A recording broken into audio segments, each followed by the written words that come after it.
অনুভূতিটা বলেন ভাই। অন্যরকম মহিলা কলেজে ঢুকতে পেরেছি আমরা, অনেক ভাগ্যের বিষয়।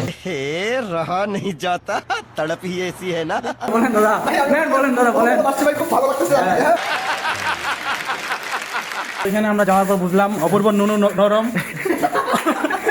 A few moments later. আমি আজকে চলে আসলাম মহিলা কলেজের ওয়াশরুমে। মহিলা কলেজের বলতে গেলে ঝাক্কাস। এখানে একটা আমার বন্ধু ঢুকলো, এই যে এইখানে একটা মুতার জায়গা। আমি তার পাশে আমার বন্ধু আছে পারভেজ আসছে। এইখানে একটা ঢুকলো আমাদের সজলদা। আর মহিলা কলেজের আয়নাগুলো কিন্তু জটিল, অনেক শক্ত। পুরুষ মানুষ হওয়ার সত্ত্বেও কিন্তু আমরা এখন বর্তমান অবস্থান করতেছি মহিলা কলেজে। আপনার অনুভূতিটা বলেন ভাই। অন্যরকম মহিলা কলেজে ঢুকতে পেরেছি আমরা, অনেক ভাগ্যের বিষয়। দাদা, আপনি যে মহিলা কলেজে প্রসাদ করলে আপনার অনুভূতিটা একটু হ্যাঁ,